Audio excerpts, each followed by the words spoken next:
Well, good afternoon, and thank you for joining us for this joint GGA-CDD webinar titled Reflections on Military Operations in Cabo Delgado.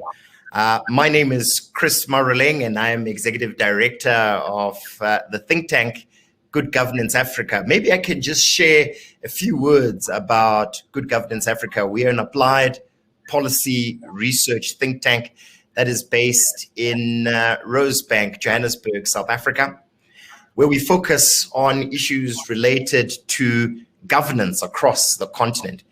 In a nutshell, very quickly, we define governance as that question, that important question in any society or community, which asks the question of who gets what, when, and how. It's really about the authoritative allocation of resources. My colleague, Professor Adriano Novunga, is going to, at a later stage, introduce the work of the CDD and what they stand for. But let me start off by giving a very brief summary of what brings us here together to this webinar. As most of you would be aware, over the past few weeks, troops from South Africa, Botswana, and other states within the region have arrived in Mozambique as part of the Southern African Development Community's standby force deployment to combat terrorism and acts of violent extremism in Cabo Delgado, which has plagued northern Mozambique since about the year 2017. And this intervention has really been at the request of the Mozambican government. Rwanda, interestingly enough, has also deployed a 1,000-person contingent of the Rwanda Defense Forces and the Rwanda National Police to Cabo Delgado, helping to shift the balance of power in the province and allow for the government to, interestingly, retake the strategically important town of Mozambique Debt, which has been under insurgent control since around the year 2020, that is around August 2020. Both the United States and the European Union have also committed to provide training and capacity building to Mozambican security forces.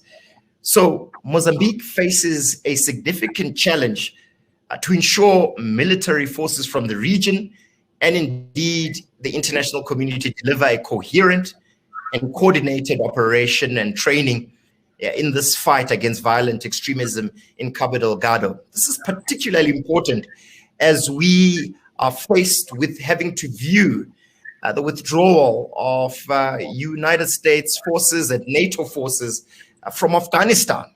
So we'll be asking some interesting questions about whether there are some lessons or comparisons that we can draw from this recent withdrawal in Afghanistan. And we'll also centrally be focused on addressing questions around how we can address issues related to accountability of the forces, whether there's an opportunity to see the establishment of a peacefully negotiated solution. And in essence, what are the success factors that will define a successful deployment into Mozambique? So, having said that, let me tell you a little bit about the panelists who joined me today to basically help us unpack. I indicated that my colleague from the CDD, which is the Center for Democratic Development in Mozambique, Prof. Adriano Novunga, joins me and will be assisting with the framing and indeed a quick introduction. He will be followed by Professor Abel Esterhazy, who is the head of Department of Strategic Studies at the Faculty of Military Sciences at the Stellenbosch University. And then we will have also joining us Professor Erin McCandless, who is Associate Professor of Peace and Security at Wits University. Then finally, we hope also to be joined at a later stage by Professor Thomas Mandrup, who is from the Security Institute for Governance and Leadership, and that is also at Stellenbosch University. We will wrap up and have Professor Novunga at the end of it, after a quick moderated discussion, giving us his final reflections and what he believes are the key takeouts of the discussion that we would have held today. So with that said, and without further ado, let me hand over to my friend and my brother, Professor Adriano Novunga, for your opening remarks, sir. Thank you very much, colleagues. Thank you very much, distinguished panelists, for being together this afternoon.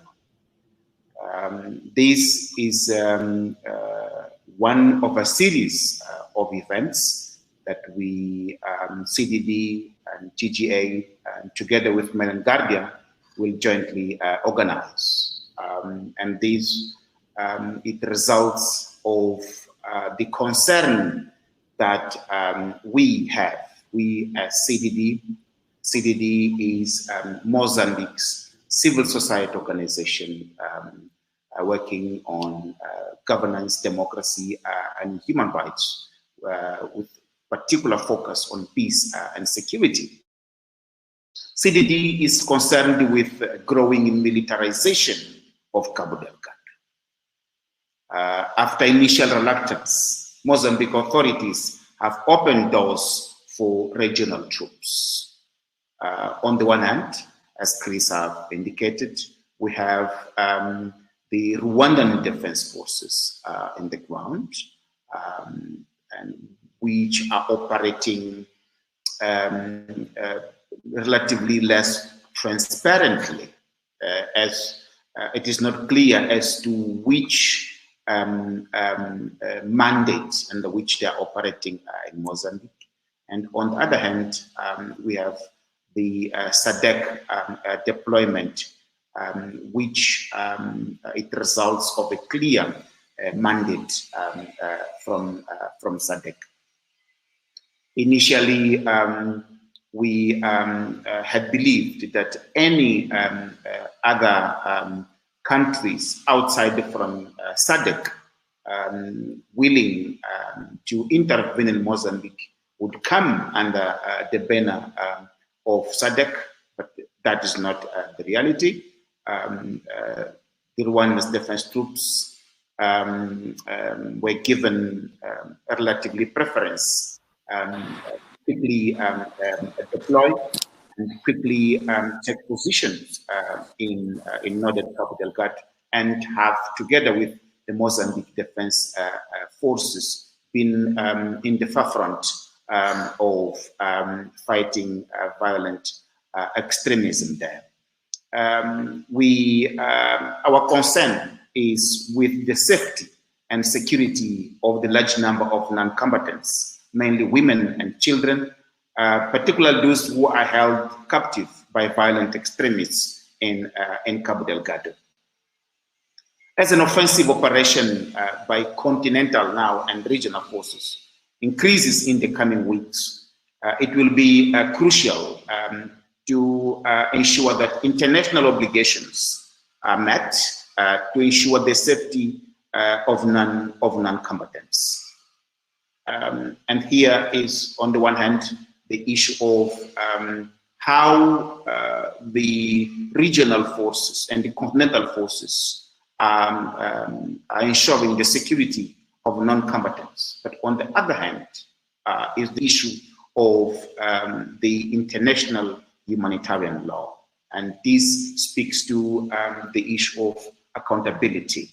And particular concern here is not only with respect to human rights, but also it results from what we have seen from other parts of Africa, where similar missions or deployments, they have gained a life of their own, and where deployments, they started to engage in activities way beyond the initial mandate that they have. So it is in this context that we see the growing militarization of Cabo Delgado, the issue of coordination of these deployments, given Mozambique's relative weak capacity to steer different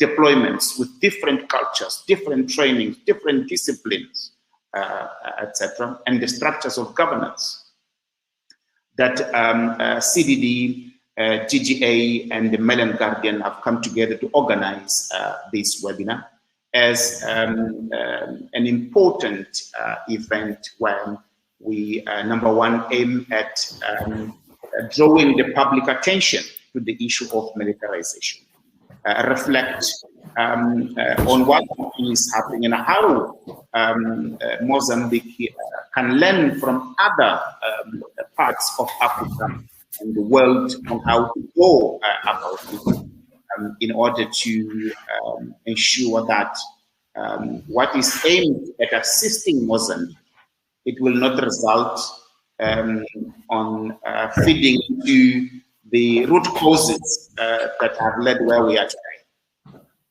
So this is the overall context, and the framing is really about reflecting on the militarization of Cabo Delgado and how different stakeholders can help to frame a public discourse and awareness on how Mozambique can move forward in a way that the military intervention result, as I've indicated, and in fueling the problems. So without further ado, I would like to invite Professor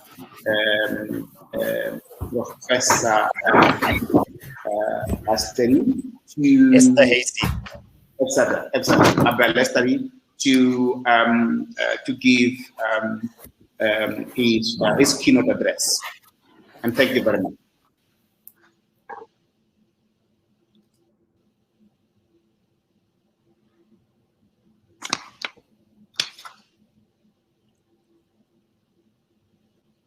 Hi, Prof.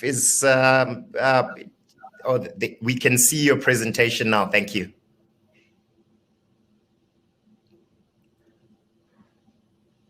I believe you're on mute, Prof.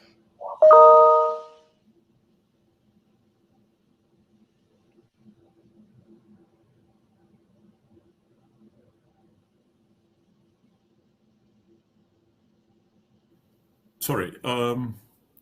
We can hear you now, yes. Okay, sorry for that. What I want to do is to ask some critical questions about both the idea of an insurgency and the idea of a military solution in Cabo Delgado. And I want to raise it as sort of reason or as a means to get debate on going amongst us about the military deployment. So I want to start off by taking stock of the realities that we are facing in that particular problems. It's a typical complex emergency, and it used to be a huge ungoverned space, and for a very long time we had a need for good governance in Cabo Delgado.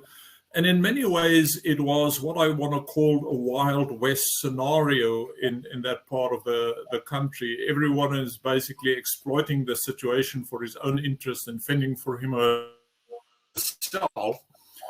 And then you need to tie that to deep-rooted smuggle networks, both in and out of the country, and then the discovery of large quantities of natural gas. And of course, development and money brings with it a conglomerate of strange actors to the table, both legitimate and illegitimate. And so you have to manage the expectations of these various groups, and then you feed into that the role of the Mozambican security forces and private military companies. But for me, the critical question here is that into this complex emergency, we're now adding an alliance and an uncoordinated military force. And perhaps it is time for us to reflect critically on why we are bringing this military force into this emergency and what will be the implications of doing that. And are we not going to add more complexity to an already complex situation? So if you then look at it from a military situation, from a military perspective, and specifically a campaign planning perspective, where military commanders have to look at the geography, the time and space issues, of course, you're sitting with a very large area in the northeastern part of Mozambique, and it immediately raises questions in terms of the force and space ratio of the forces that we have deployed into that area. It's sort of almost a drop in the ocean. Sorry for that. And you add to that the reality that you have to look at the borders in order to isolate the area of operations. And you're sitting with an international border with Tanzania, you're sitting with a sea border or a maritime border, and you sit with provincial borders. And a military commander will have to manage those borders if you want to be effective in setting up a counterinsurgency campaign. And it immediately brings the maritime domain into play. And then if you look at the nature of the geographical nature of the province in terms of development, in terms of infrastructure, in terms of towns and population centers, in terms of the economy, in terms of the historical presence of Islam, you want to ask questions about whether the military will really be able to dominate the area and whether we will really be with the forces that are deployed into that area at the moment, both the Rwandan forces and the SADC forces, whether we will really be able to actually do what is required and what needs to be done in that province at the moment. If you look at the other side of the hill and what is required from insurgents to get to keep the insurgency going, well, for them it's a case of an attack once in a blue moon. And for them, it's a case of sort of setting up a legitimate core message that resonates with the population in general.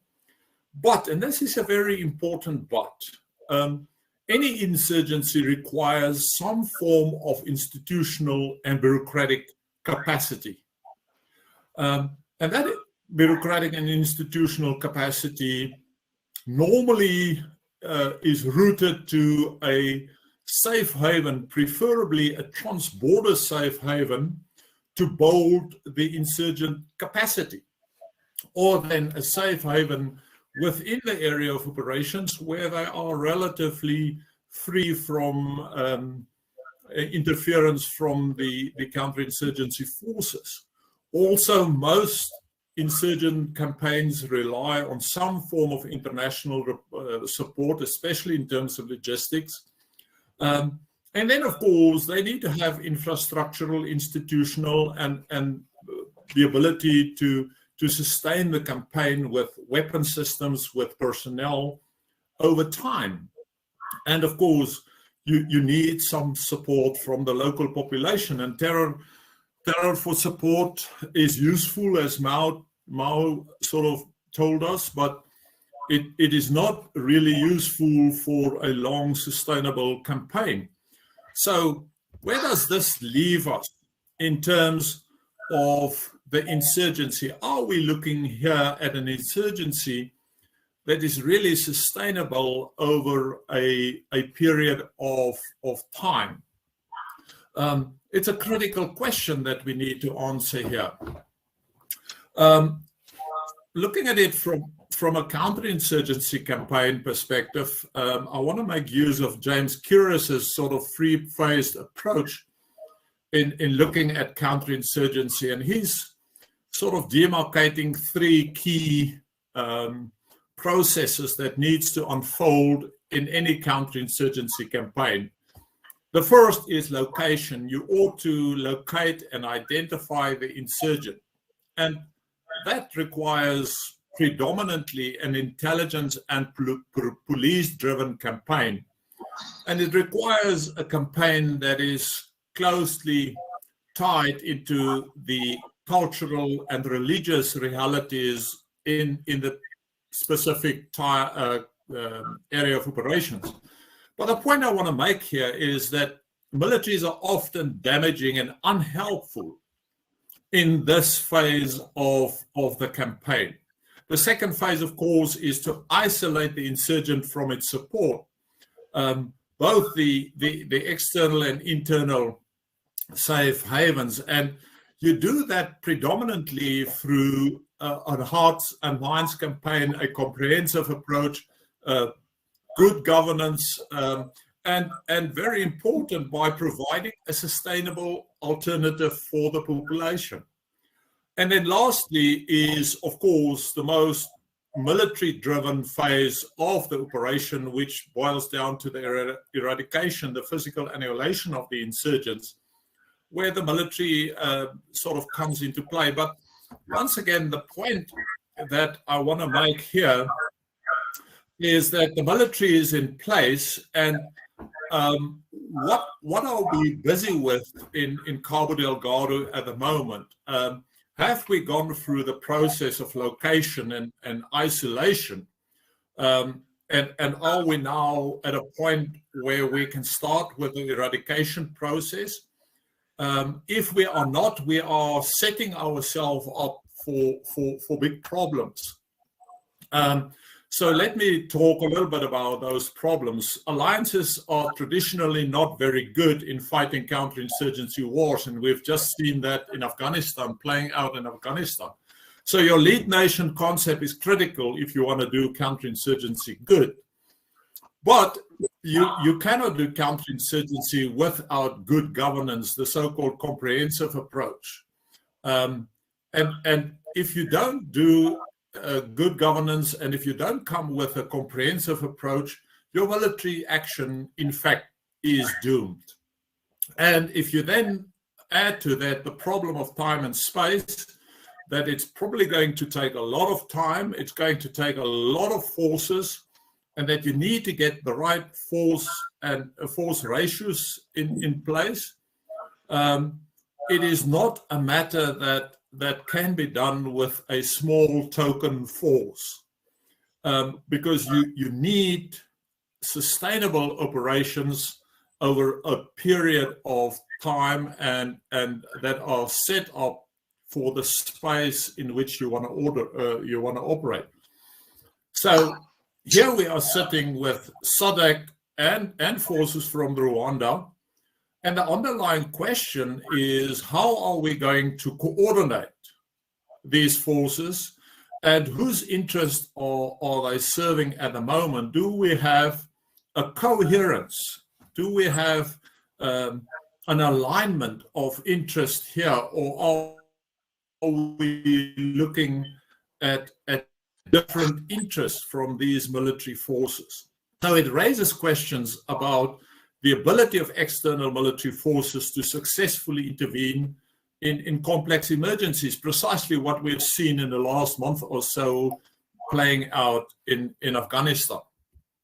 And then the last question that I want to raise, and I think we need to talk about, is the issue of a military end state. And I think this is the most fundamental question, is what would be the end state that the military is looking for in Mozambique? how does success looks like from a military perspective? How will the military know that they have achieved their objective? In other words, how does the military visualize success in Mozambique? What is the picture they have in their heads of success, of military success in Mozambique?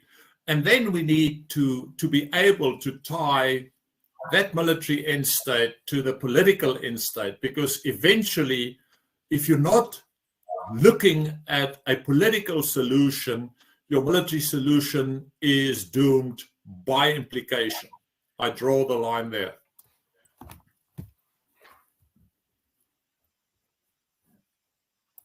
Thank you so much, Prof, for your fantastic observations. Very thought-provoking, particularly moved by your use of Kiras's framework for counterinsurgency operations: locate, isolate, and effectively eradicate. I think probably what is challenging for non-military people like us, who focus more on governance questions, is whether indeed the military option can ever lead to any form of success without addressing the grievances of the people on the ground. But I'm quite sure we'll hear from others in this regard, and I'd like to invite Prof.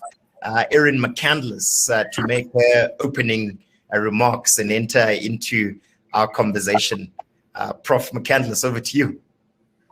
Thank you very much, and good afternoon, everybody. I'm stimulated by much of what was just said, but I'm going to try and maintain my focus and keep to my 10 minutes. So I've been asked to go in a bit of a different direction and to talk about the peace building and development dimensions of the issue.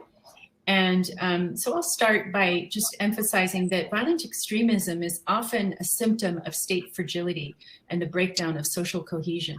And we know that it tends to take root in marginalized areas where the state is not adequately attending to the needs and grievances of communities, which are then easily mobilized, and particularly amongst young people who see themselves without much of a future. And there's wide consensus that we can't solve violent extremism with hard security only. And this is globally and also in Cabo Delgado. If we look at Afghanistan, $2 trillion was spent by the US military. And we can ask ourselves, what if that money was instead spent on improving public services and local governance capacity? So I would argue that we need to have an approach rooted in peace building, governance, and development, which are at the heart of sustaining peace and preventing further conflict, or in approaches that we call preventing violent extremism. Obviously, it can't be prevented, it's already underway, but many of these approaches tie together to talk about a more holistic engagement to dealing with the issue. So the key challenge, however, is that while there's much enthusiasm for these types of approaches, the political will to address root causes, which is at the heart of prevention and sustaining peace, is often lacking.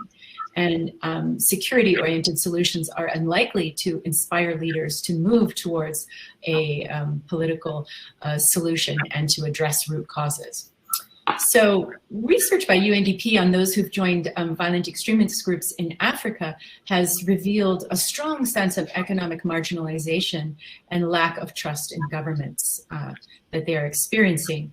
For example, 83% believe that the government only looks after the interests of a few, and over 75% have zero trust in politicians or law enforcement.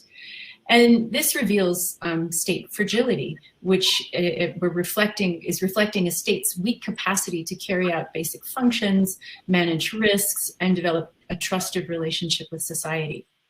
Of the 10 states that are most affected by terrorism, 8 have high levels of fragility.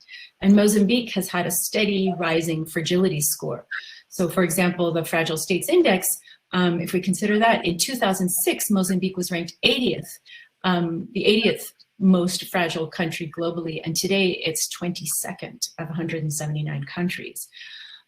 So I think we have to think about security-oriented solutions not being able to address root causes, which are complex and multifaceted and stem from a mix of historical, political, social, psychological, push and pull factors, such as grievances around economic and political exclusion on the one hand, and ideology and material benefits that transform grievances into violent extremist action on the other.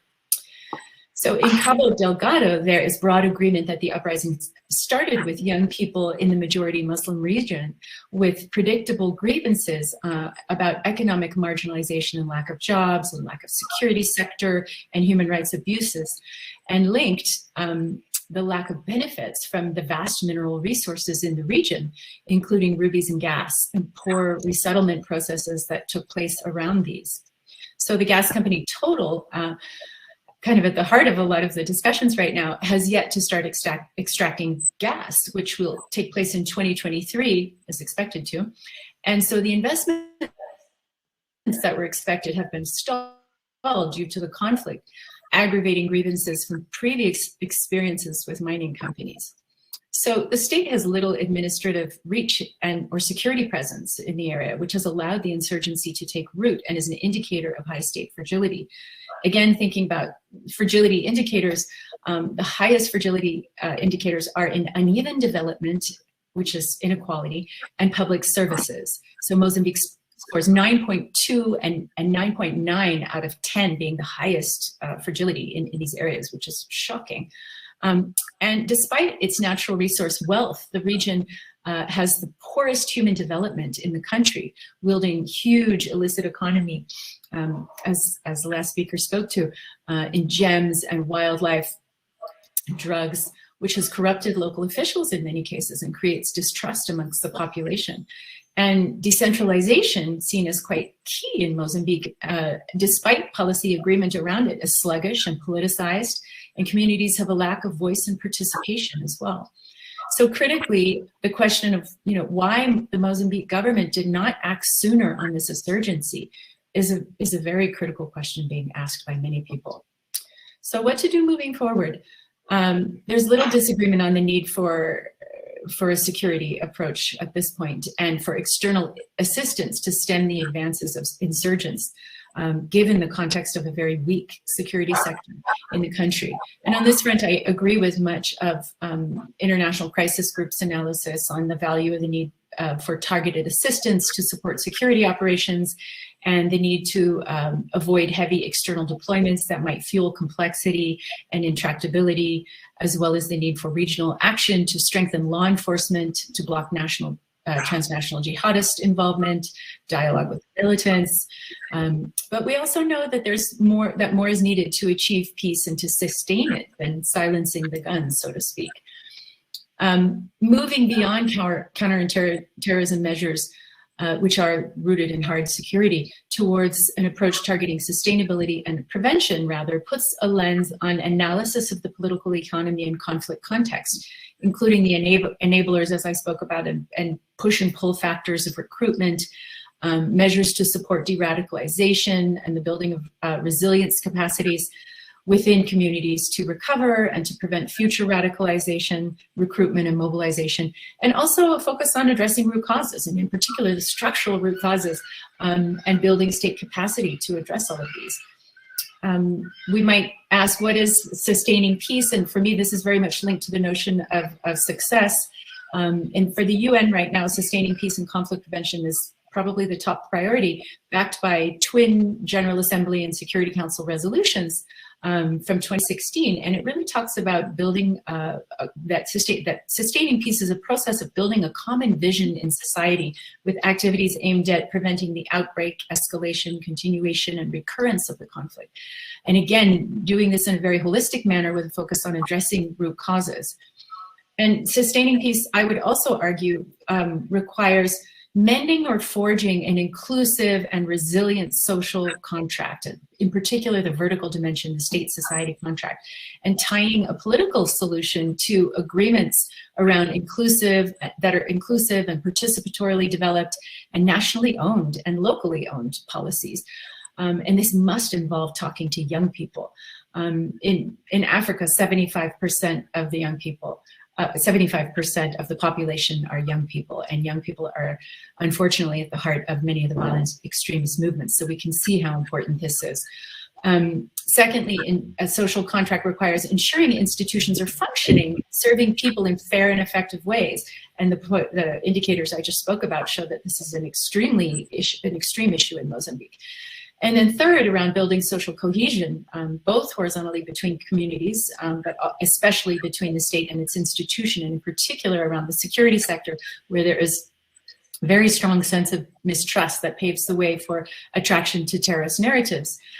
And I think running through all of these elements is the need for really building political and economic exclusion that cuts across these areas. And concerted attention needs to be based on people-centered, decentralized approaches to resolving the issues. This is key for addressing this illicit economy, really making people part of the solution rather than the problem.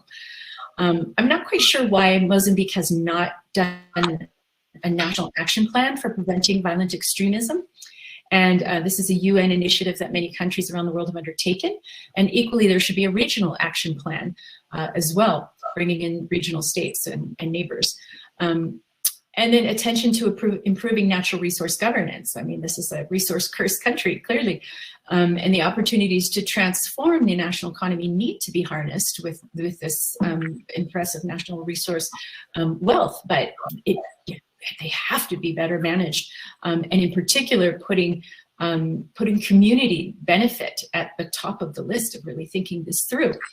And there's very good policies in place in terms of giving 2.75% of mining revenues to local communities, but there's complaints that these are not reaching local levels, that this money is not reaching. And there's also exciting developments. I mean, lots of money flowing in now, which is positive in terms of like $100 million World Bank grant focusing for the region, focusing on social cohesion, access to basic services, public infrastructure, restoring livelihoods. And this is just the first part of a $7 million grant, as I understand it. And this is supposed to flow through the government's integrated development agency. However, there's already concerns being expressed around transparency and effectiveness of this institution. And critically, wider attention needs to be given to the state's extraordinary development challenges and state fragility as part of this process. So finally, I'll just say that, and I haven't said much about humanitarianism, but there's a lot to be said there as well. But humanitarian and development work must be done in ways that will support sustainability and prevention. And really, this means fostering well thought out and transparent decentralization processes with heightened attention to local governance capacity development, and ensuring that ensuring that conflict and environmentally sensitive interventions that promote resilience of local communities are at the core. And these, of course, factor context analysis. I mean, all of this that I've just spoken about into the planning and implementation of programming. And lastly, just underscoring the need for all of this to be done in highly inclusive ways, because people feel a strong sense of disengagement and grievance. And so there needs to be a strong attention to building this inclusive process, in particular engaging the youth in ways that build trust and a sense of belonging. Yeah, it's not a quick process. It'll take some time and need a lot of dedication. So I'll stop here. Thank you very much. Thank you so much, Professor McCandless. That was very insightful. Particularly enjoyed how you really provided that segue between the security perspective that was also excellently described by Professor Esterhazy, to really ask us to look at some of the fundamental governance questions about who gets what, when, and how. And that powerful opening statement where you say, we cannot solve violent extremism through security measures. Let's see, Prof. McCandless, if Professor Mandrup agrees with your assessment, or whether he might be coming up with a third way. Prof. Mandrup, welcome to our conversation. Please go ahead, sir. Thank you very much. Can you hear me? Yes, we can. Maybe you could switch on your camera. I'm just trying to find this camera. If you look above you near the microphone icon, it's the blue one on the extreme right-hand side. There you go. You are on. Okay, thank you very much, and sorry for I'm in the park with my son, so that's where I'm at the moment. So, but thank you very much for giving me the time to participate in this I think critical seminar and a very critical stage. I think I will start in another place, and I think it's important when we talk about Mozambique, and especially the last 2 years, which has been very sad to see the deterioration in what's happened, and also the increased number of the refugees and the attacks and all the images we say. We also, there's some good news, because if you look at the latest intelligence, Mozambique Debt, which was the key town for the insurgents because of the history of the radical Islamic movement going 10, 15 years back in Mozambique, has been taken back by the Mozambican Rwandan forces, which is strategically important. Nechinga and Namakande local bases has been overrun. Certain bases have been overrun in the recent days, forcing the insurgents out of these safe havens and into certain other areas. I'm not saying that this is a victory, but I'm just saying that it illustrates that in terms of military, the insurgents are not a match for conventional military forces when they're faced heads on with well-organized forces. And that has been the biggest problem so far, has been that you have had a Mozambican defense force were not very well-trained, financed, badly managed, and that's been one of the biggest problems, and that's where the Rwandans can play an important role, and SADC can play an important role if we want to.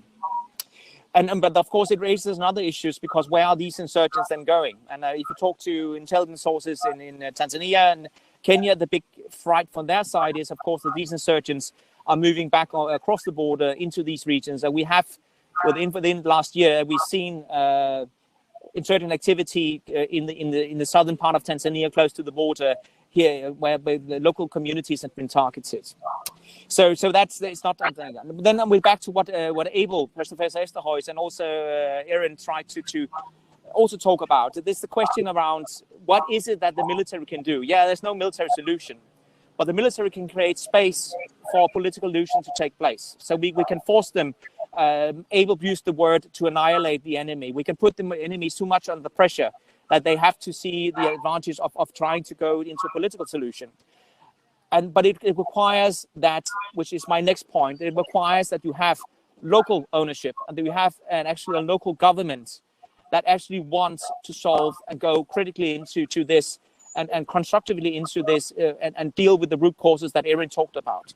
And that is maybe the biggest problem we've had so far, that Mozambican government has, and it is a very direct critique here, has been very slow and been unwilling to actually address the core issues which were found in the region. Because this is going, as I mentioned initially, the internal struggles between different elements of Sufi orders and radicalized elements of especially Mozambique Debt, but also to a certain extent in Palma, is not new. We knew that. We knew that the insurgents were organizing themselves. We saw local intercommunal strife back in 15, 16, but no one reacted, and the government didn't react because they were so focused on other stuff. And we come back to that.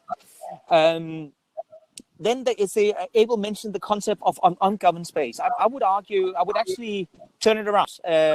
I'm actually, together with my colleague Francois Frey, we're actually publishing an anthology on ungoverned space in Africa and all that. But actually, what we often see when we talk about ungoverned space is not an ungoverned space. It's not that the state is not there.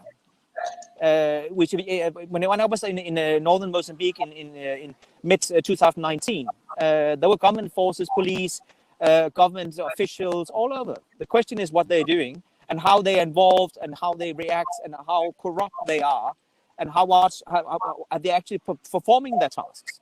So I think we have to turn, maybe it could be that we have actually an overstate presence. We have too much presence, especially of civilian and military security personnel that with impunity are part of the criminal networks that actually are active in these areas, which of course is causing the problem. So it's just to try to ask some critical questions around when we say ungoverned, what is ungoverned in reality? Then the next thing I would actually to move on to is the whole thing around coin. Can we win?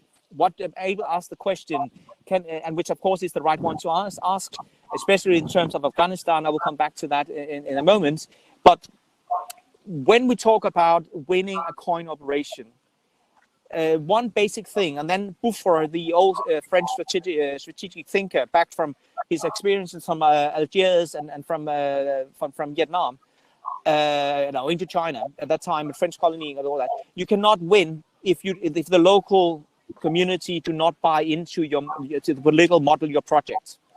And one can question is that the Mozambicans have never, and the government has never tried in reality to sell the idea and project of how Cabo Delgado and the communities in Cabo Delgado are actually integrated into the state Mozambique and the project of Mozambique. And why I'm saying that is, if you go back to the independence days, Cabo Delgado has always played a critical role in being part of the anti-colonial struggle and all that, and they never really got the recognition for that. And they always been marginalized and all that. And that is also part of the issues we see now. That really the idea of actually solving this has never been addressed in a proper manner. Then, finally, I think also we need to recognize when we talk about knowledge, we talk about that. Abel said this needs to be intelligence driven. We need to know what's going on and all that. And that, of course, is in a big issue here because the Mozambican obviously they're not willing to share, or they haven't shared, or maybe they didn't know reality what was going on in the dynamics here. The other thing I would add to that is, of course, that we also need to see this as not just a civil war and an insurgency in Mozambique, but it's also an insurgency, a local civil war between communities in Cabo Delgado. And we've seen that with the increased number of vigilante groups being reignited and deployed as part of the operations up there, which of course is a good thing, can be an effective measure for short-term solutions, but for longer-term solutions, it's actually an expression of a weak state, and it's actually a very dangerous path to go down through. So we have to be very careful in that, and we also, when we go in and address, we need to be aware and take this into account. Then find that I have three more issues. When we talk about Mozambique, I think that's not been mentioned so much, but we all know this, that the former finance minister is in prison, accused of corruption cases. We had the EEC project that collapsed, which means now the Mozambique is caught with a debt of nearly 20 billion US dollars, and they have a lot of equipment now from that EEC project, going from radar stations on the coastline, shipyards, patrol boats of many different kinds, a fishing fleet, the tuna fish example, all that, which the current government is implicated in. The current president was defense minister at the time that was decided. All these, most of these assets were bought and of course, with corruption and entrepreneuring, but also they are now lying on shore and are not operational at the moment, which of course illustrates the problems that Mozambique is faced with. That we have a country which is now going to pay for something with short-term loans they got from Credit Suisse and then the Russian Federal Bank and all that, and they need to pay that back. And the equipment they got, they paid too much for it, and they cannot be used right now. They haven't the capacity to run it, and they're faced with a problem where, as Abel said, we are faced with an insurgency where we have to take all into account, also the maritime space as well, which moves on to the next one. Of course, Aaron Mainsted, they mentioned it about the second largest investment project in Africa, the gas project in Mozambique, which of course, because of the attacks on Palma. And also before that, the attacks on Mozambique prior, that Total choose to close down. And again, it's not just 2023 now. They know they are waiting for a year, and they maybe come back, and they force majeure and all these kind of things, which of course put into doubt whether Mozambique are going to get that, and when Mozambique is going, if they are, and when. Are they going to get that kind of income from the gas extraction that everyone was hopeful? The whole idea of a whole new Kuwait. And that is one of we need to take that into account as well. The corruption around this, a lack of a will to do this, and the problems if Mozambique do not get that. How do they finance this, and how do they deal with all the other issues they face with all this? I have mentioned the risk of spillover into the region, which of course explains very much why SADC needs to go into this, because this can be a bridgehead for a lot of other activities. If Islamic State is now is going to, we have already seen that in Eastern Congo with the ADF, and the risk, of course, we need to, as a local, as a regional organization and a region, need to address and put pressure on Mozambique to effectively do this. And again, the military can create space, but it requires the Mozambican government and local ownership to solve it, and only they can do it. We cannot do it for them from the outside. Finally, then there was a lot of people talk about Afghanistan, and of course, being a Dane, we lost 44 soldiers in Afghanistan over 20 years. We were in the worst places in Afghanistan, in the green zone in Helmand and stuff like that. And there's a lot of questions going on at the moment. Where did it go wrong? What was the problem here? And then basically one can say that it was a slippery slope too many ways, eh? Because what did this conflict start with? It started with fighting Al-Qaeda in Tora Bora Mountains. That took 6 months, and then the pressure was there, and then someone was supposed to take over, and then they got ambitious. They wanted to create a democracy, a good governance after Western style, whatever. And as Abel mentioned when he had the presentation, it needs to be embedded into local structures and cultures, and what is acceptable for the local community. And for instance, Afghanistan is a extremely conservative, religious, also, and they do not accept Western kind of democracy forced upon them from the outside. That's one thing. So we became overambitious, and already in 2013, when they changed the strategy, it was quite obvious that we'd strategically lost the conflict already. And then the next issue, and that's a question about ethics and morale. Martin van Crefeld once said that, the British, the Dutch Israeli strategist said, the West always loses counterinsurgency interventions because they do not do what is needed. And then he used the old Syrian president Assad's example, be brutal. So you surround a village, you kill off everyone, also the ones that can attack you afterwards. That, of course, is not acceptable for most democracies in the world. So that's not an option. Then the other time is time and soft power. And they always uses the example of the Brits in Northern Ireland. They decided they were not going to leave Northern Ireland, and they were going to be robust enough and patient enough and tried so they can find, initially, in the end, could find some kind of political solution. The problem we face with, and especially I think Afghanistan is a good example of that it became a political project. And when the political masters lost their appetite for this kind of projects, they withdrew. And then the question is, we never have the time. So if you don't have a partner that can actually deliver, so what kind of project? We need to be very realistic about what is possible. And in hindsight, would it have been better to move and leave Afghanistan after the initial 6 months? Maybe.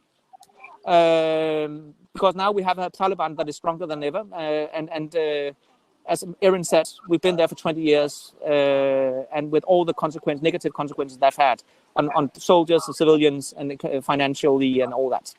So, if that is a lesson for Mozambique, I think it is that we need to be able to stay on, and we need to not leave first thing.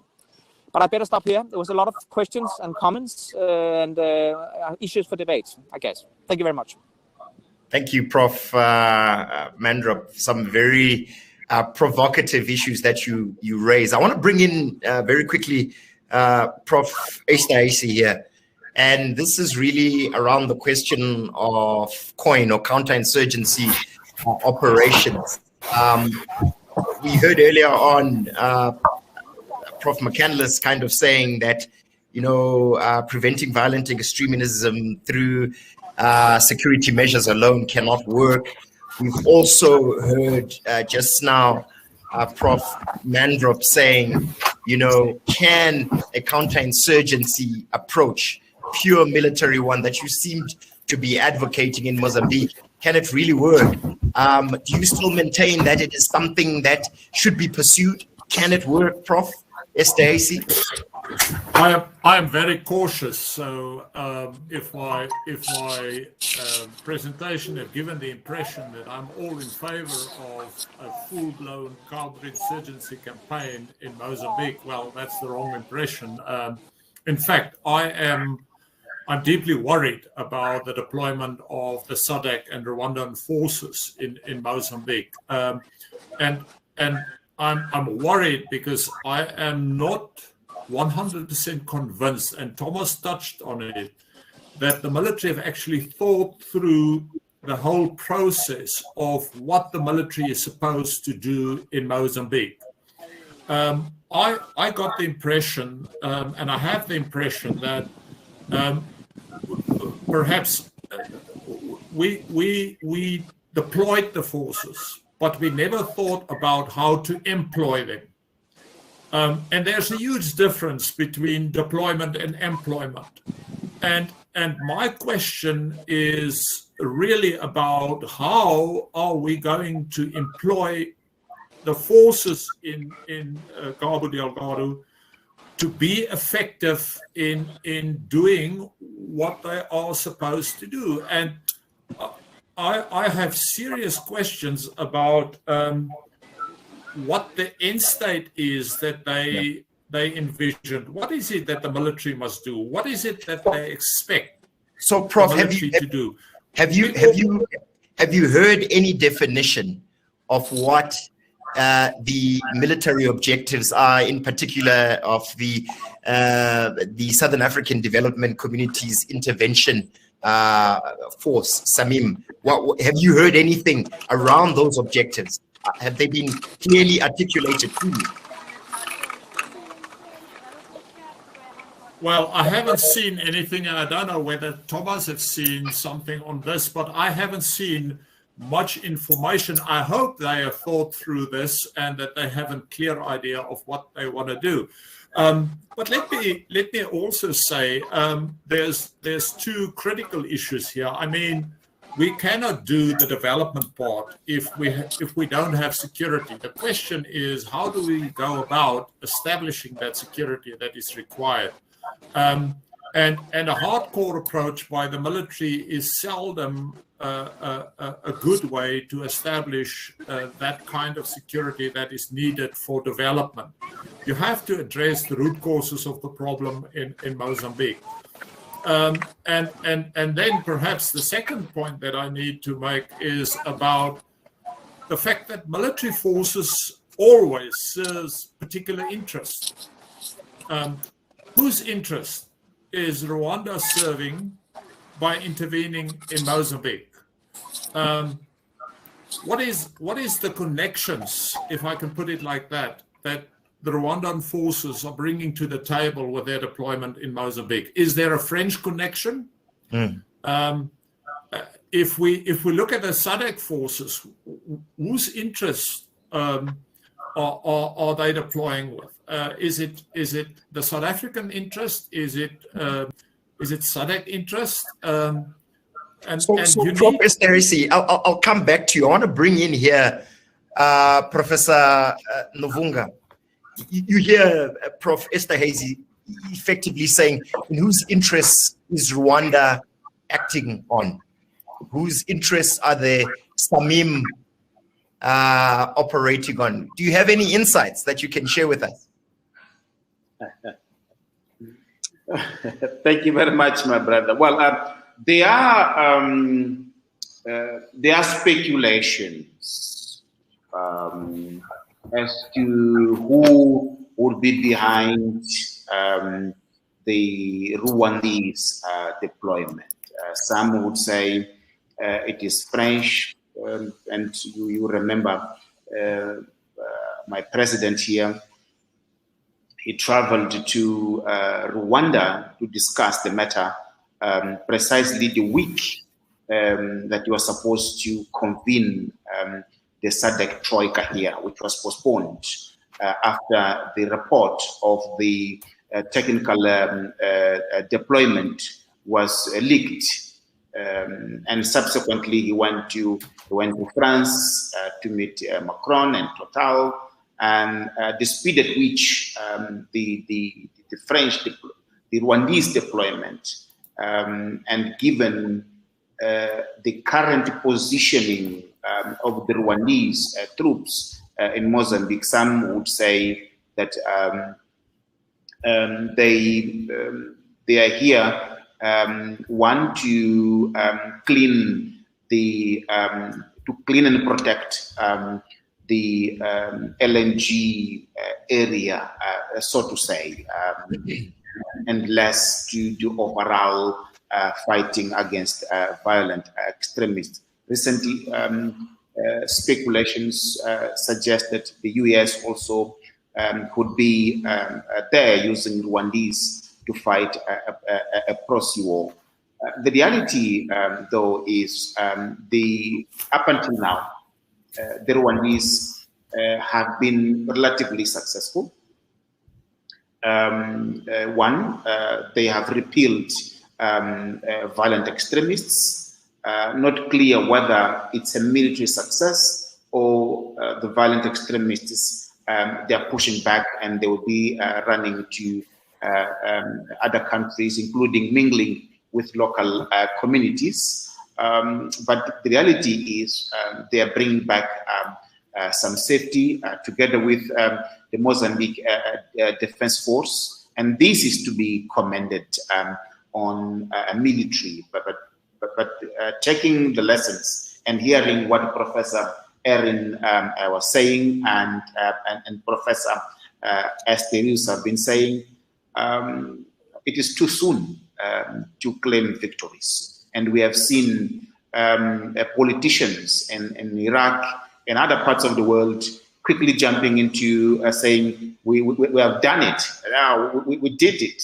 But look at where those countries are today. So I would say, in terms of interests, no doubt that and the way and the governance of the deployment that Rwandese are there to facilitate the LNG processes, and that is something that we would expect. Obviously, billions of dollars were invested there, and banks need to recover that. And I was pleased to hear Professor Erin saying that let us also look at Cabo Delgado, not as she has said, as a resource curse country, but I would say it's a resource curse. So it's a curse even before production started. So while in other countries, in African countries, we see resource curse, where production leads to curse. But in the case of Mozambique, it is indeed a case of a resource curse. So it's a curse even before production started, which is more difficult to deal with. So I think I would come at a later stage, but this is how I look at it. Wonderful, Prof Navunga. Let's bring in Professor McCandless. Professor Navunga refers to what you described. Let me ask you a very direct question. Prof Navunga has just told us almost explicitly here that it does appear that the Rwandan forces, their objective seems to be clearly around, protecting and securing the resource. Is this an acceptable objective for such a complex counterinsurgency operation that talks to real governance grievances that are unaddressed? Prof McCandless, do you want to talk us through that? Well, yeah, I mean, I've actually read about the same analysis, right? That Rwanda says its troops are there as long as necessary, and it's expected that they'll eventually create a security zone around Palma and the nearby gas installations. So it's, I mean, that's not obviously a solution designed to inspire hope in, really a lasting political solution, and with an emphasis on, addressing root causes and so forth. I mean, I suppose if we are taking the viewpoint that the military is there to create space, perhaps, that can be part of an objective, but still it seems very limited and unlikely to push the government at all into thinking about, having a more meaningful political solution. So that's what I would say. I'm certainly, I'm not an expert on the SADC and Rwanda element, though, in fact, it is legal. I mean, what Mozambique has done is legal under international law, right? In terms of drawing on another member state to support its activities in countering violent extremism or defending itself. So I think, I understand it's created a lot of sensitivity around the SADC neighborhood. But in fact, we also have to look at the fact that it wanted to take an immediate approach to addressing the solution. And the Rwandans have a pretty good, record sheet of addressing things quite quickly and effectively. So the real key is, how is this going to be effectively tied to a political solution? And, Thomas really a lot of great points. And I think, we all agree that it needs to be a nationally driven solution. Here's really where, the rubber hits the road, but it's also a key challenge, because if there is not enough political will to address the really deep-rooted structural issues, then what is the international community's responsibility? I think that's the real challenging question. And how can international actors support the government, accompany the government without being too dominated, without getting too involved on the ground, and so forth. So I think that's the real, challenge about how we have to try and grapple with this. Thanks, Prof. McCandless. Let's bring in Professor Mandrup here. You've been, I'm sure, following the conversation. The question that I have for you is that Professor Esterhazy referred earlier on to the time-space ratio factor that we need to consider. But more importantly, I think there's the issue of cost that also has not been factored here. We've heard Prof. Navunga and Prof. McCandless saying that the mandate of the Rwandans is most likely going to be extended. Can SAMIM also say the same thing? Given the fact that they've indicated initially that it's for about 3 months, can they afford an extended commitment to this counterinsurgency operation? Prof. Mandrup?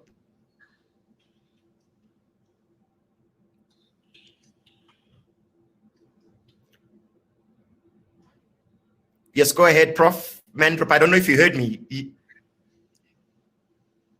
Oh, you didn't hear me. Okay, then we'll then head over then and raise that with Prof. Esterhazy. What's your view, Prof? Do you foresee the SAMIM mandate being extended, given the complex nature and the cost? You are the one who raises the issue of the time-space ratio. What's your view on this? Well, it's a difficult question to answer because linking costs to the number of forces in the area and linking costs to the need for more forces in the area, it's a difficult question because we actually need much more than what we have in the country at the moment to stabilize the situation. So it's a difficult thing to say yes or no. I, of course, want to say yes, they have to do it because there is a need for more boots on the ground. But, it's also a question of coordination and how do you tie, the Rwandan deployment with the SADC deployment and whether there is coordination, because if there is not coordination and if there is not cooperation, then it may become a counterproductive reality that we are sitting with in terms of the security forces in the province itself. So my suggestion would be that we think very carefully about what all these military groups are supposed to do that. And that's my biggest worry, as I've pointed out to you, that there's no clear idea what the military ought to achieve in Cabo Delgado. They've been deployed, but what is it that we expect them to do? Because we all know, and this should be clear, we all know that the solution to this problem is a political solution, it's an economic solution. Yes, the security is required for those solutions to unfold, but eventually the solution ought to be a political solution, and the solution ought to be an economic and development solution. So that's precisely, I think, the challenge we are facing. What is it that the military must do to play into that solution so that the military is doing what it's supposed to do, but that the solution translates into a long-term, sustainable political and economic solution for the province? And given what you've just shared, is it too premature for me to basically ask the question of whether what we're seeing unfolding in Mozambique could be maybe Southern Africa's first intractable conflict, what has been described as a forever war, where because of the commitment, because of the need to maintain security, that SADC and maybe other forces are caught in continuing conflict cycles? Professor Daisy?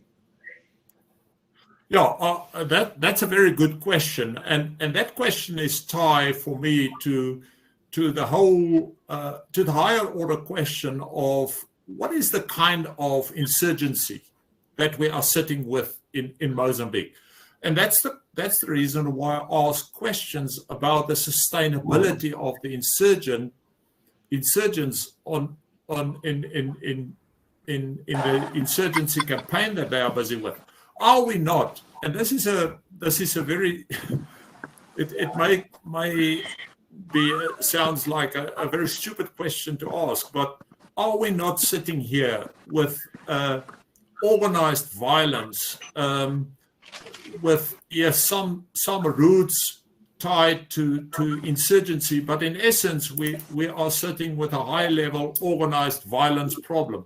And there's a huge difference, because if you can deal with organized violence, it's a total different thing than an insurgency. And what I have seen, the crumbling, I almost want to say, of the forces with in reaction to what the Rwandan forces were doing, I'm at a point where I want to say, are we not sitting here with a well-organized crime problem instead of a sustainable insurgency? If that is the case, I think then all these realities that I've talked about can be turned around, and we just leave the security forces to sort them out, and then start with the development and political and economic solutions. Then the comprehensive approach is a sort of something that can sort of come in as a second approach. Yeah. So, Professor McCandless, very fundamental question here: is this just an organized violence issue that we're faced with? Therefore, if it is organized violence, let's pull out the guns and deal with it at that level as a crime, maybe organized violence issue. Does it necessitate the kind of integrated, long-term, committed governance approaches, I would say, that you seem to be suggesting? Well, I think no conflict is just an organized crime, or is primarily an organized crime. I think that's a repercussion of war, or also can be a causal factor, but it's usually in this case, I think it's a repercussion of grievances not being met. Yeah. And we know Paul Collier's grievance framework, and I'm certainly more on the side of grievance, right, than greed. Of course, there is greed, and there is, there are conflict entrepreneurs taking place, and there is a war economy that's developed around this. but that's unlikely to develop if there is inclusive, solid development, right? I don't think if we see countries meeting the SDGs, we'll see a lot of organized crime taking place at different levels in a particular country. So I think another person in the comments made the point that gas is a critical national asset. Absolutely it is. But given high states of state fragility, high levels of state fragility, the question is how can Mozambicans ensure that their national resources are properly managed? And this is, a question, perhaps that regional governments can also have a conversation about. Wouldn't be the first, but there are positive examples in the sub-region. Botswana, for example. So I think, we have to definitely look at this question of intractability, but oh gosh, my Siri going off, excuse me. How did I turn it off? Okay. So yeah, I think that is basically what I would say. And I think, transforming the war economy is a tricky issue, but it has to be done through building capacity in governance within the region. Yeah. I agree. So, Prof. Novunga, we need really to look at these long-term comprehensive measures, but are there governance frameworks currently in place in Mozambique that can see us adding a factor of accountability into these cycles of state-led corruption, led by security men who have these rent-seeking tendencies in such situations and effectively prey on the local populations? Is that accountability in place, Prof. Novunga? Thank you very much. Thank you. I think I will touch on a couple of points as a way of addressing to your question. And then I will end with whether Mozambique is, or northern Cabo Delgado is moving towards an intractable kind of conflict. Well, by pressure scarce, so a curse before production, that means the governance failure, so to say, in relation to the economies around extractivism in Mozambique. So we have, on the one hand, an elite-centric extractivism, which is combined by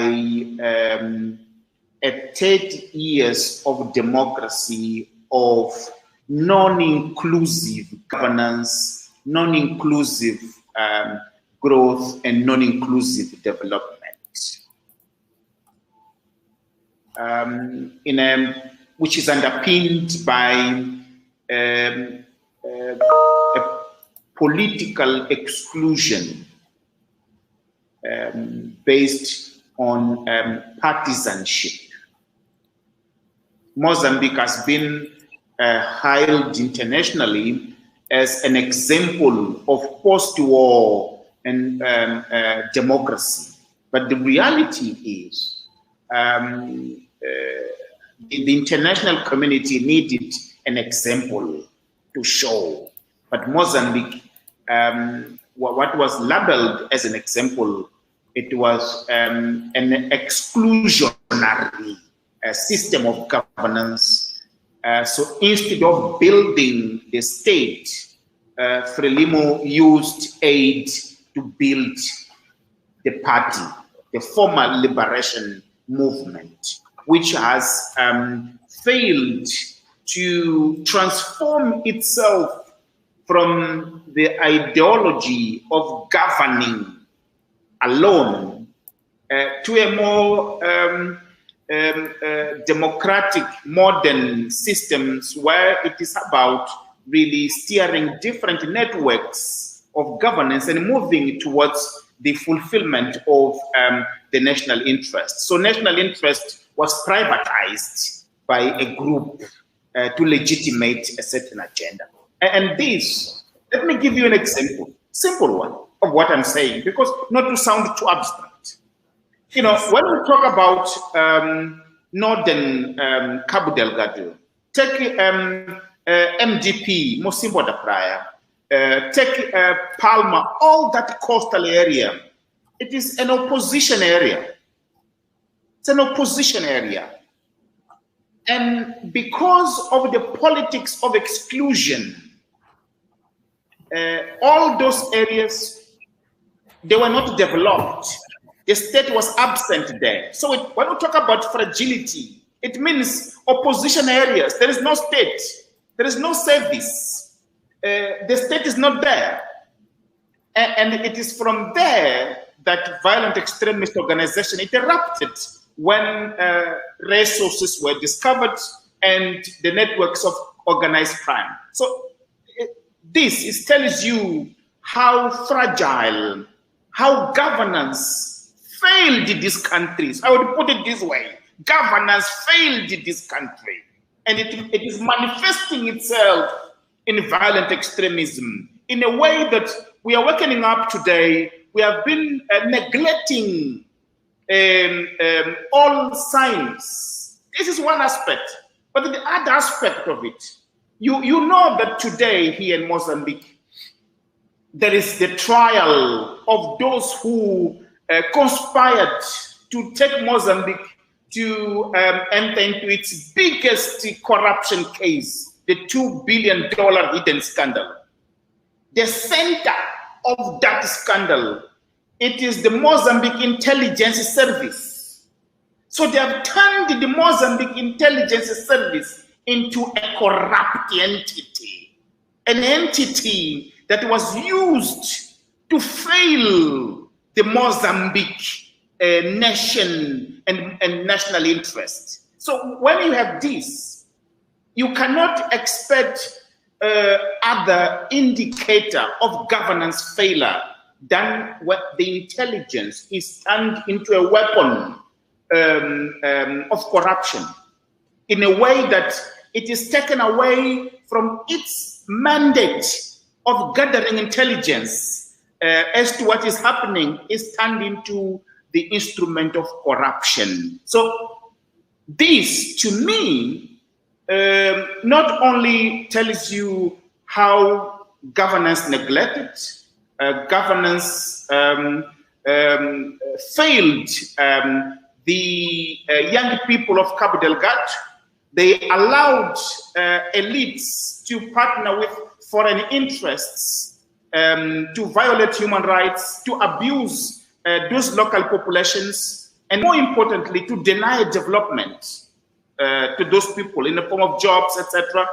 And so with all this happening, in a much larger context, where, you know, the former liberation movement, Frelimo, is in court today.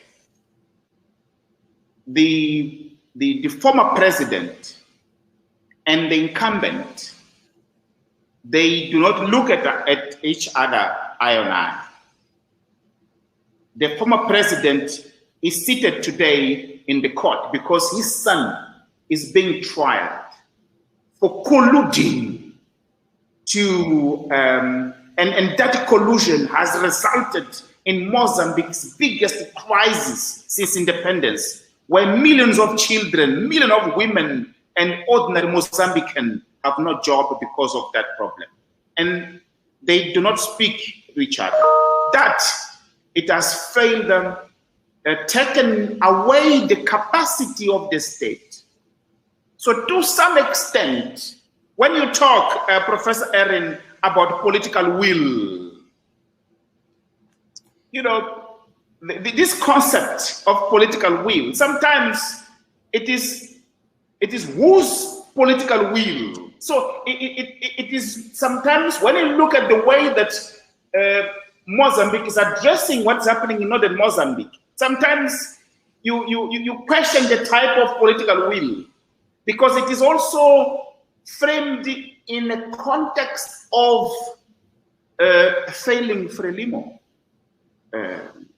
failing governance, and the inability of the country to steer different networks. So you will hear, they say dialogue, no, yes and no. You cannot talk with the violent extremists.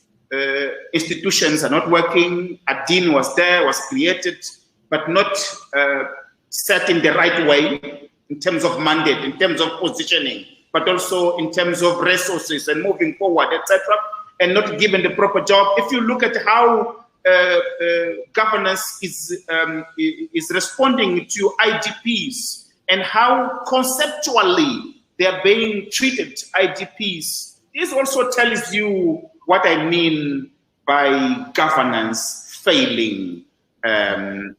So violent extremism, it results of failed governance, fragility, but the governance of the crisis is also a bit of problem in what we see in northern Cabo Delgado. So in reflections like these ones, we come together to reflect on what's happening, scholarly, gather lessons and influence and shape the discourse, how politicians treat IDPs, how they treat violent extremist organizations, how they look at them. All these, it can benefit of forums like these ones. So this is how I view this and the importance of organizing this today, where we have SADC forces in Mozambique, which until very recently, they were not given the sort of this very same space that Rwanda seems to be having. That's part of particular type of governance. So, Prof. Nuvunga, before I ask you to wrap up, and thank you, by the way, for that very in-depth understanding or presentation that gives us a sense about what is exactly going on around the state fragility and maybe how a lack of accountability and transparency has driven a lot of the grievances that have led to the violent extremism that we're seeing. But before we come back to you, Prof, to round it off, in sort of no more than about 2 or 3 minutes, I would like to request our 2 other professors, starting with maybe Prof McCandless, to hospital pass there, to maybe give us your final observations. Then we'll go to Prof Esterhuis. Prof McCandless. Okay, I've been trying to read these long, very wonderful questions, so I haven't gotten through them all, so apologies, because I was also trying to listen to Prof. Nuvunga. Wonderful comments that I completely agree with. And yeah, I'll just say I very much agree with it. And the question of whose political will is a really stimulating one, of course. And I think it's a fascinating case because obviously we've been thinking a lot about polarization in many countries around the world. So I think we are going to have to really focus more on the question of how do we understand deep polarization within society, and in cases where it's driven by elites, which it often usually is, what are the different policy responses in these contexts, and how does that feature in peacekeeping and peace building types of interventions? So it's a really important area of focus. So I had a couple questions just around the social contract and peace, and I didn't quite get through them, but I think it's an important question that was asked by Colin Emil Chaka. And in particular around, how does it start? What does it look like in a context where there is not perhaps political will, or where the government can't actually even recognize that there are internal causes to this issue rather than just external ones? And that's a very good question. I mean, Mozambique has just negotiated a peace agreement, fairly recently, and to be honest, I haven't studied that, but forging a really resilient and inclusive social contract, at least that's the basis of a lot of my research, has to start with a political settlement that is inclusive or becomes increasingly inclusive. And I think that's one of the main problems we see in Mozambique, is it's a very elite-driven affair and very polarized as well. And so, there has to, this military intervention has to be tied to renegotiating different aspects of the political settlement and ensuring that it becomes much more inclusive and engages, different, a representative element of society. And secondly, this has to be coherently tied to institutions and transitional mechanisms, different mechanisms and institutions. I mean, we researched across 9 countries, and all of them had a failure to kind of link the mechanisms and institutions in terms of implementing provisions of different agreements, right? So there was just a lot of chaos in that area, and the core causes of conflict also were not addressed in all 9 countries, right? So these basic issues that we keep talking about are actually really quite critical in providing a pathway both towards a serious, robust social contract and also towards peace. And thirdly is around social cohesion. The distrust that's in society and distrust of the state is a key factor that motivates young people. Another person asked a question about most of us are young and coming from, predominantly Muslim regions, but there's also a transnational element, as we know. So I think there's a need within Mozambican society, and particularly in Cabo Delgado, to build trust within these institutions. And this, of course, is a difficult issue. It's related to good governance and not just trust, but creating a sense of belonging. And it's also tied to participation. So these are all elements of social cohesion, which is quite complex, but this is a core part of the social contract, and it's iterative. You also need these processes to be working before an inclusive political settlement can actually take hold. And there was another question about peace, but I know I shouldn't take more time, and I didn't have time to fully read it, but I think that, who's interested in peace was one of the key questions. And it's like, well, people are interested in peace, even if elites aren't and government leaders are not. People want peace, and they don't just want what we call a negative peace, which is a silencing of the guns. They want positive peace. They want good governance. They want resources to be, fairly distributed and properly managed. And they want, service delivery to be functioning in fair and effective ways. I mean, that's pretty obvious. We all want that. And that's part of peace. And we also want our relationships to be healthy, and we want to trust. We want to be able to trust one another and the state. Otherwise, let's go somewhere else, right? So I'll end it there, but thank you. Prof. McCandless, let me just take this opportunity before I hand over to Prof. Esterhazy to thank you for your deep and very insightful interventions today. We really learned a lot from your participation. Prof. Esterhazy, do you think you can do better than that? Oh, you're on mute, sir. You're on mute. You're on mute, Prof. Esterhazy. Right. While she was talking, while Aaron was talking, I was thinking about the idea of positive peace. It sort of popped up in my mind, and I think there's perhaps three key issues for positive peace. The one is an understanding that we need to create a political solution here, and a political solution by implication should be inclusive, should be trust-driven, should be based on social cohesion, and very important in creating a political solution, it should be governance-driven and not security-driven. That's the only way that we will create positive peace. That's the first point I want to make. The second point I want to make is that you can only develop and create positive peace if you build the institutions of government. And we will have to focus in a comprehensive manner on the building of government institutions.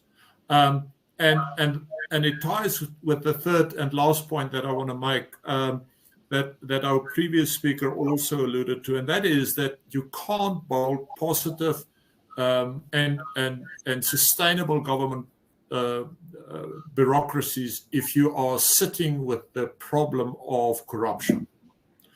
And it.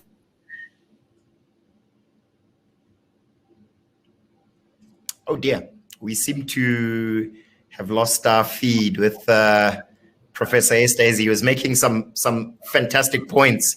If he does come back, we'll try and bring him back up again. But let me just take this opportunity to also thank Professor Estes for his participation, and apologies for his unplanned departure.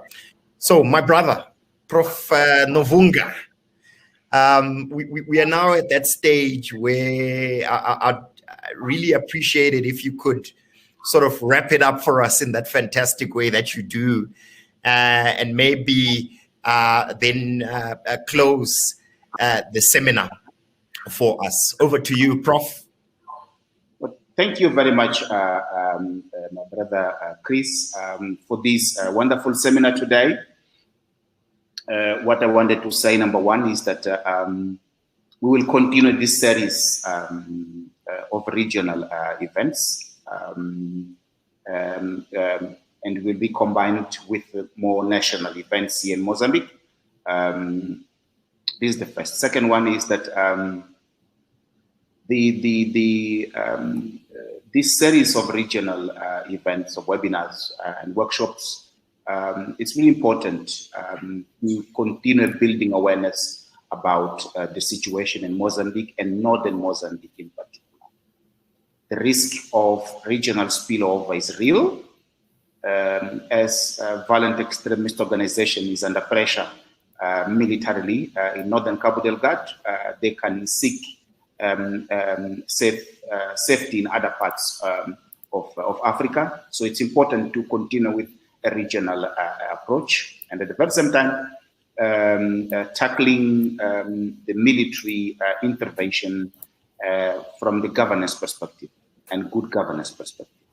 Transparency, accountability of the military intervention is key, particularly with respect to non-combatants, with respect to human rights, including the protection of women and children.